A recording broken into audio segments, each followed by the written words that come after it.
예, 할렐루야. 오늘 5월 1일 토요일입니다. 예, 어느덧 5월달이 되었습니다. 우리 본문 말씀 출애굽기 12장 1절에서 13절 말씀 함께 보겠습니다. 여호와께서 애굽 땅에서 모세와 아론에게 일러 말씀하시되 이 달을 너희에게 달의 시작 곧 해의 첫 달이 되게 하고 너희는 이스라엘 온 회중에게 말하여 이르라.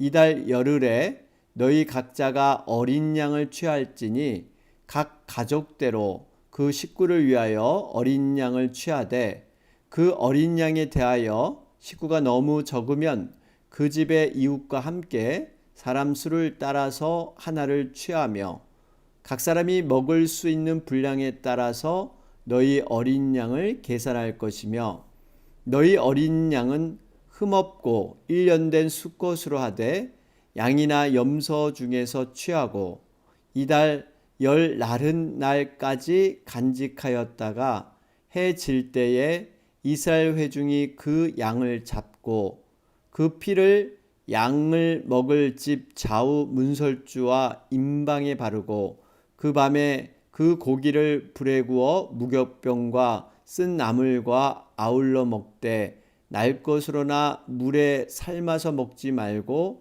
머리와 다리와 내장을 다 불에 구워 먹고 아침까지 남겨두지 말며 아침까지 남은 것은 곧 불사르라. 너희는 그것을 이렇게 먹을지니 허리에 띠를 띠고 발에 신을 신고 손에 지팡이를 잡고 급히 먹으라. 이것이 여호와의 유월절이니라. 내가 그 밤에 애굽 땅에 두루 다니며 사람이나 짐승을 막론하고 애굽 땅에 있는 모든 처음 난 것을 다 치고 애굽의 모든 신을 내가 심판하리라. 나는 여호와라. 내가 애굽 땅을 칠 때에 그 피가 너희가 사는 집에 있어서 너희를 위하여 표적이 될지라. 내가 피를 볼 때에 너희를 넘어가리니 재앙이 너희에게 내려 멸하지 아니하리라. 아멘. 우리 출애굽기 12장 진행 가운데 있습니다. 어제 말씀이었죠. 우리 출애굽기 11장 1절에서 10절 말씀. 하나님께서는 출애굽할 때 빈손으로 이스라엘 백성들이 나오지 않았죠. 각 이웃들에게 은금 패물을 구하게 하셨습니다. 하나님의 순전한 은혜였습니다. 하나님께서는 노예로 살았던 이스라엘 백성들을 보상해 줄 뿐만 아니라 귀한 성물로 바로 은금패물이 드려져야 했습니다. 하나님의 순전한 은혜를 잘못 사용했습니다. 그들은 금송아지를 우상으로 만드는 그 일에 하나님의 은혜를 쏟았던 것이죠. 여러분, 우리가 자신의 욕망과 자신의 소원만을 위해서 하나님이 주신 은혜를 저버려서는 안 되고 정말 하나님의 것을 올려드리는 것, 너무나 중요한 모습인 것을 우리는 깨달았습니다. 그러면서 여러분, 밤중에 이 장자재앙, 이 장자재앙은 단순히 애굽 사람들뿐만 아니라 애굽에 있는 몸종의 장자까지, 가축의 처음 난 것까지 다 죽음을 당하는 엄청난 그러한 시련이었습니다. 그럼에도 불구하고 이스라엘 자손들에게는요, 사람에게나 짐승에게나 개 한 마리도 그 혀를 움직이지 아니하리니, 여러분, 개는 주변의 상황에 되게 민감한 동물이라 그랬죠. 지금 이스라엘 자손의 그 진영에서는 아무런 변화가 없다는 것입니다. 그러면서 애굽 사람과 이스라엘 사이를 구별했다. 여러분, 이 구별이 홍해 사건에 분명히 나타나게 되죠. 여러분, 이것은 결국 최후 심판을 예고하고 있습니다. 이 땅에 종말이 올 때 믿지 않은 자들에게는 심판이지만 믿는 우리들에게는 구원의 사인이 되는 줄로 믿습니다. 이를 통해서 하나님의 언약의 말씀이 실현이 되죠. 그래서 이 모세는 애굽 땅에 있는 바로의 신하와 백성의 눈에 아주 위대하게 보이는 이런 모든 언약들이 그대로 이루어지게 되는 것입니다. 자, 그러면서 이 어린 양의 피의 능력, 여러분이 굉장히 오늘 중요한 본문을 대하는데요. 유월절을 통해서 여러분 어떻게 하나님은 구원을 예표하고 계시는가 하는 것들을 오늘 말씀을 통해서 만나볼 수가 있습니다. 우리 1절 말씀을 보시면 여호와께서 애굽 땅에서 모세와 아론에게 일러 말씀하시되, 그러면서 2절에 말씀하시죠. 이 달을 너희에게 달의 시작 곧 해의 첫 달이 되게 하고, 지금 출애굽하는 그 달을 그 해의 첫 달로 삼으라 이렇게 명령하고 계시죠. 이스라엘 백성들은 그동안 애굽이 사용했던 달력 이것을 완전히 이제는 포기하고 버리란 얘기입니다. 그러면서 새 역사, 새 기준으로 살아가야 된다 말씀하고 있죠. 출애굽한 달을 첫 달로 해서 삶을 시작해라. 이 의미는요, 과거의 모든 삶을 청산하고 완전히 단절하고 새로운 삶의 탄생을 의미하는 줄로 믿습니다. 그러니까 여러분, 우리들의 모습도 이렇게 돼야 합니다. 우리가 예수님 믿기 전의 생활과 예수님 믿은 후의 생활, 뭔가 분명히 달라져야 된다는 것입니다. 변화가 나타나야 된다는 거예요. 정체성, 우리의 신분, 모든 것이 완전히 바뀌기 때문에 여러분, 과거에 죄악된 생활과 단절되고 완전히 새로운 삶의 모습, 여러분 이것이 믿는 자의 모습이 되어야 될 줄로 믿습니다. 자, 그러면서 특별히 2절 말씀을 보면 이제 시작 곧 해의 첫 달이 되게 하고 그러죠. 첫 달을 삼는다는 것은요, 그것을 기억하라는 의미가 있습니다. 여러분, 하나님의 백성으로서 우리가 새롭게 태어난 그 시간, 그때의 모습, 여러분 이것을 자꾸 우리는 기억해야 합니다. 왜냐하면 이스라엘 백성들은 종이었잖아요. 그런데 노예에서 해방돼서 이젠 자유의 몸, 특별히 하나님의 백성으로 새롭게 태어난 의미, 여러분 이것을 늘 기억하면서 기념하면서 여러분 살아가는 것, 이것이 우리의 신앙을 새롭게 하고 온전히 세워가는 그러한 모습이다라는 것을 알 수가 있습니다. 우리도 마찬가지예요. 예수님을 믿기 전에는 저희들은 세상에 끌림바 되고 정말 죄의 종노릇하며 육적으로 살았던 자들이죠. 그런데 이제는 영적으로 완전히 새롭게 태어나서 하나님의 자녀가 되고 영원한 세상, 하나님의 나라를 바라보며 살아가는 거룩한 나그네가 되는 것, 완전히 모든 삶의 목적과 방향, 또 정체성, 삶의 의미가 완전히 바뀌게 되었습니다. 그렇기 때문에 우리가 세상과 벗하고 자신의 만족을 위해서 살았던 과거의 삶을 분명히 내려놓는 것, 여러분 이것이 신앙에 있어서 중요한 핵심이다라고 말씀하고 있습니다. 3절 말씀 보면 하나님께서 얼마나 합리적으로 우리에게 인도함을 주시는가 하는 것을 볼 수가 있죠. 이달 열흘에 너희 각자가 어린 양을 취할지니 각 가족대로 그 식구를 위하여 어린 양을 취하되, 그 어린 양에 대하여 식구가 너무 적으면 그 집의 이웃과 함께 사람 수를 따라 하나를 취하며 각 사람이 먹을 수 있는 분량에 따라서 너희 어린 양을 계산할 것이며. 여러분 여기 보세요. 지금 만약에 각 가정별로 어린 양 한 마리를 취해라, 만약에 이렇게 하나님이 명령하게 되면요, 만약에 가족이 별로 없는 집안 같은 경우는 만약 이런 음식들이 많이 남게 될 거예요. 만약에 모자라는 경우는 여러 가지 어려움이 있겠죠. 근데 분명히 이 고기가 남은 것은 하나님의 명령에 의해서 10절 말씀을 보니까 다 남겨두지 말고 다 불살라라 이렇게 말씀하고 있죠.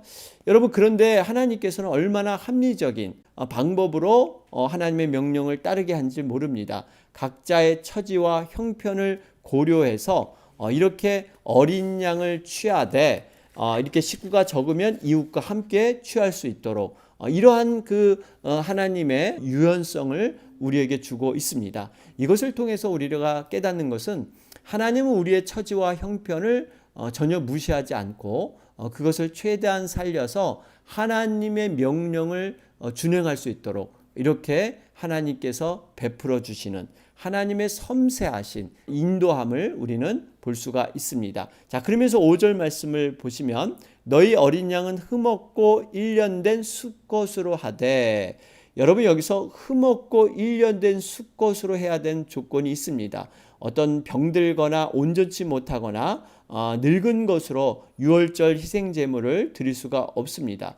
완벽하게 좋은 상태, 이러한 어린 양이 요구되고 있죠. 여러분 이 의미는 인류의 죄를 구원하기 위해서, 하나님의 심판에서 구원받기 위해서는 정말 이렇게 흠없고 완전하신 분이 가능하다는 거예요. 여러분 그분이 바로 예수 그리스도인 줄로 믿습니다. 예수 그리스도 외에는 여러분 이렇게 구원할 자가 없습니다. 왜냐하면 죄와 허물이 없어야 하는데 인간의 몸으로는 여러분 구원할 수가 없습니다. 생각해 보십시오. 죄에 있는 자가 죄에 있는 자를 구원할 수 있느냐? 없죠. 죄가 없어야 합니다. 여러분 이러한 죄가 없는 분이 바로 죄인을 구원할 수 있는 자격이 있는 거예요. 우리 예수님께서는 죄가 없으실 뿐만 아니라 이 남자의 후손, 아담의 후손이 아니라 여자의 후손으로 나셨죠. 그래서 히브리서 기자는 거룩하고 악이 없고 더러움이 없고 죄인에게서 떠나 계신 자, 바로 이 예수님만이 유일한 구원자가 되는 줄로 믿습니다. 자, 그러면서 6절 말씀을 보시면 이달 열 나흘 날까지 간직하였다가 해 질 때 이스라엘 회중이 그 양을 잡고, 여러분 여기 보면 1년 된 수컷을 미리 이렇게 골라 놨다가 1월 14일이죠. 그때 잡게 되는데 누가 잡느냐 하면요, 이스라엘 회중이 그 양을 잡고, 그래요. 회중, 다시 말하면 이 제사를 지낼 양을 먹을 이런 사람이 직접 잡는다는 의미가 있습니다. 우리가 레위기 1장을 봐도 번제물을 드릴 때 양을 잡고 소를 잡을 때 이것을 제사장이 잡는 게 아닙니다. 자신이 죄를 지은 그러한 사람들이 자신이 제일 아끼고 정말 귀하게 여겼던 자신의 그 양이나 이런 소를 가지고 그 앞에 안수를 하죠. 죄를 전가한 다음에 본인이 이 소를 잡던 양을 잡게 됩니다. 이 의미는 우리 자신이 제사장이 돼야 된다는 것입니다. 여러분 이 제사장의 사명은 어떠한 특정한 사람에게 있는 것이 아니라 성도라면, 구원받은 자라면 모든 사람들이 바로 이 제사장처럼 살아야 된다는 것입니다. 제사장은 특권을 가질 뿐만 아니라 또 한 가지는 의무도 있다는 것이죠. 이 세상에 복을 선포하고 하나님과 인간 사이를 이어주는 이러한 일들을 바로 우리 자신이 직접 감당해야 될 줄로 믿습니다. 그러면서 7절 말씀에 그 피를 양을 먹을 집 좌우 문설주와 임방에 바르고, 여러분 문설주는 무엇입니까? 문 양쪽의 기둥 부분을 가리키고 있습니다. 이스라엘 백성들은 말씀을 기억하기 위해서 문설주에 말씀을 새겨라, 이것이 신명기 6장에 나오죠. 또 임방이라는 것은요, 문이나 창에 가로놓여 받침대 역할을 하는 나무나 돌을 가리킵니다. 이곳에 피를 바르게 되는 것이죠. 그러면서 여러분 8절 말씀을 보시면, 여러분 이 8절 말씀에 그 밤에 그 고기를 불에 구워 무격병과 쓴 나물과 아울러 먹되, 유월절 양 고기를 불에 구워 먹는 것은요, 바로 예수님의 대속 사역을 통해서 생명의 양식이 될 것을 의미하고 있습니다. 고기를 먹을 때 근데 하나님께서는 무격병과 함께 먹으라 말씀하시죠. 여러분 이 무격병은 쉽게 말해 누룩이 없는 빵이죠. 이 떡을 먹는 것은 삶을 지속하는 이러한 의미가 있습니다. 그러니까 지금 생명의 양식인 예수 그리스도를 통해서 우리가 지속적으로 떡을 먹듯이 그러한 삶을 함께 살아야 된다라는 것을 의미하고 있습니다. 특별히 누룩이 없는 것은, 여러분 누룩은 이 죄를 상징하기 때문에 이 죄가 전혀 없는 순전한 모습의 떡을 먹어야 된다 말씀하고 있죠.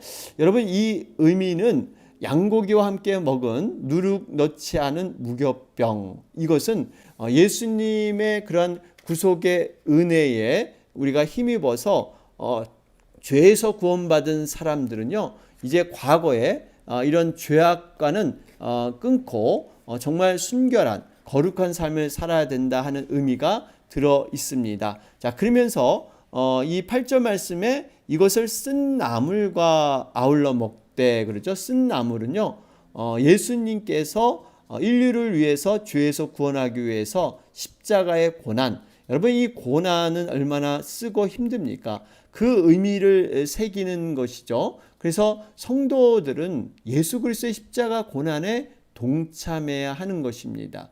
여러분, 대부분 사람들은 참 고난받기를 꺼려하죠. 고통에 참여한다는 것 쉽지가 않습니다. 그런데요, 그리스도의 십자가의 고난을 받아야 우리가 부활의 영광, 여러분 그것이 진정으로 예수님을 사랑하는 것이고 예수님의 남은 사역을 완성하는 것입니다. 예수님께서 남은 고난, 남은 그러한 사역을 우리에게 맡기셨습니다. 고난의 흔적을 통해서 우리가 생명의 면류관, 또 보상과 상급에 대한 것들이 이 고난의 흔적과 아주 깊은 연관이 되어 있습니다. 우리를 부르신 것은 단순히 우리가 예수님의 영광에 참여하기 위함만이 아니라 고난도 받게 하고 고난을 통해서 예수 그리스도의 흔적을 남기기 위해서 우리를 부르신 줄로 믿습니다. 자, 그런 가운데 또 한 가지 이 8절 말씀을 묵상하게 되면요, 그 밤에 그 고기, 여러분 하나님께서 장자재앙을 피하기 위해서 잡아서 그 피를 문설주의 임방에 발랐던 그 어린 양을 가리키고 있죠. 여러분, 이 어린 양의 피를 문설주와 임방에 발라야 했을 뿐만 아니라 어린 양의 고기도 먹어야 합니다. 이 고기를 먹는 이유는요, 결국엔 일치한다는 의미가 있습니다. 이 의미는 결국 우리가 예수 그리스도를 먹는다는 의미는요, 예수 그리스도와 함께하고 예수 그리스도와 일치된다는 것입니다. 그래서 요한복음 6장 53절에는 예수님께서 말씀하시기를 인자의 살을 먹지 아니하는 자는 그 속에 생명이 없다. 이 의미는 나와 상관이 없고 나와 일치하지 않기 때문에 결국에는 구원받지 못한다 말씀하고 있는 것이죠. 여러분, 우리가 이렇게 성만찬을 통해서 깨닫는 것은 이것을 먹음으로 말미암아 주님의 살과 피를 먹음으로 말미암아 주님과 일치되는 놀라운 영적인 신비함이 여러분 일어나게 되는 줄로 믿습니다. 그러면서 9절과 10절 말씀을 보면 날것으로나 물에 삶아서 먹지 말고 머리와 다리와 내장을 다 불에 구워 먹고, 그러죠. 그리스도인께서 죄인을 위해서 남김없이 온전히 헌신하는 것을 지금 예표하고 있는데요. 예수님께서 실제로 십자가에서 물과 피를 다 쏟으셨습니다. 자기의 생명을 주심으로 죄인을 위한 구속사역을 성취시키셨죠. 이렇게 온전한 헌신, 남은 것은 절대 남겨두지 마라. 아침까지 남은 것은 곧 불사르라. 이 의미는요, 주님의 헌신이 조금도 모자람 없이 완전히 다 이렇게 태워졌다라는 의미가 있습니다. 여러분, 결국 우리는 이러한 사랑을 받은 자들은요, 또 주님을 위해서도 이렇게 온전한 헌신으로 서야 될 줄로 믿습니다. 자, 그러면서 11절 말씀을 보면 지금 이런 유월절 어린 양을 먹을 때 취하는 태도, 어떤 자세에서 이것을 먹을 것인가. 11절에 보니까 너희는 그것을 이렇게 먹을지니 허리에 띠를 띠고 발에 신을 신고 손에 지팡이를 잡고 급히 먹으라. 이것이 여호와의 유월절이니라. 어린 양의 고기를 무교병과 쓴나물과 함께 먹되 허리에 띠를 띠고 발에 신을 신고 손에 지팡이를 잡고 급히 먹어야 된다. 왜 이렇게 했을까요? 이것은 하나님으로부터 애굽에 떠나가는 신호가 떨어지기만 하면 지체 없이 이 애굽을 빠져나가야 되기 때문에, 아주 긴박한 그러한 상황이기 때문에 머뭇거리지 말고 빨리 그것을 빠져나기 위해서 이러한 준비를 하고 있는 것이죠. 이 의미는 결국 애굽이란 곳이 어디입니까? 죄의 자리고 세상의 자리입니다. 여러분, 이 애굽에 상징되는 것을 빨리 벗어나라는 얘기죠. 우리가 세상에서 우리는 부름받은 자들, 여러분, 이게 성도의 모습이고 성도의 정의죠. 그러니까 세상에 우리가 빨리 빠져나와야만 온전히 하나님의 백성, 하나님 나라의 사람으로 우리가 살아가게 되는 줄로 믿습니다. 자, 그런 가운데 우리 12절 말씀을 보시면, 내가 그 밤에 애굽 땅에 두루 다니며 사람이나 짐승을 막론하고 애굽 땅에 있는 모든 처음 난 것을 다 치고 애굽의 모든 신을 내가 심판하리라. 이 처음 난 것을 다 쳐 죽이겠다, 이렇게 말씀하고 있죠. 장자의 의미는요, 그가 속한 모든 공동체를 대표했기 때문에 결국에 모든 것을 의미하고 있습니다. 특별히 애굽인들이 이 짐승이 죽는 모습은 많은 그 당시에 우상들이 동물들로 인해서 우상을 숭배했죠. 결국에 이 애굽은 죄악된 세상을 상징하면서 그들이 숭배했던 우상들이 다 이렇게 심판받는 이러한 모습을 하나님은 보여주고 계십니다. 그러면서 13절에 볼 때, 내가 애굽 땅을 칠 때에 그 피가 너희가 사는 집에 있어서 너희를 위하여 표적이 될지라. 내가 피를 볼 때에 너희를 넘어가리니. 여러분, 바로 이것이 피를 볼 때 너희를 넘어간다, 패스오버죠. 유월절을 의미하고 있습니다. 다른 집은 다 재앙이 내려도 피를 바른 집은 그 피를 통해서 넘어가는 것이죠. 여러분, 이 피가 바로 예수 그리스도의 보혈의 피, 십자가의 피인 줄로 믿습니다. 사실은 이 이스라엘 백성들이 이러한 죽음에서 면할 수 있는 아무런 노력도 공로도 없습니다. 그저 이 어린 양의 피를 문설주와 임방에 발랐을 뿐인데, 그 피를 통해서 그들이 죽지 않고 이렇게 살아나는 것, 구원받은 것, 여러분, 이것은 오로지 정말 하나님의 은혜고 예수 그리스도의 그 보혈의 피의 능력으로 여러분 가능하게 되는 줄로 믿습니다. 오늘 말씀 정리해 보면, 어린 양의 피에 나타난 하나님의 구원 능력, 여러분, 우리 예수님의 보혈의 능력이 얼마나 크고 놀라운가, 그리고 그것을 통해서 우리가 구원을 얻은 그 은혜가 참으로 기이하다 하는 것을 깨닫게 됩니다. 다시 한번 구원받은 자로서 우리가 어떻게 살아야 될 것인가 우리 바라보면서 오늘 말씀 가지고 기도로 나아가도록 하겠습니다. 오늘 토요일 날짜입니다. 우리 내일은 또 복된 주일입니다. 여러분, 특별히 어린이 주일로 우리가 하나님 앞에 예배 올리는데요. 여러분, 예배를 위해서 말씀 충만, 성령 충만한 예배 되게 하시고, 또한 모임분들이 예배자로서 거듭나게 하셔서 어디 있든지 간에 주님의 이름을 높이는 그런 예배의 삶을 살게 하여 주옵소서. 또 교회를 위해서, 또 우리 영혼들을 위해서, 또 연약한 우리 지체들을 위해서 함께 기도하겠습니다. 다 같이 기도드리겠습니다.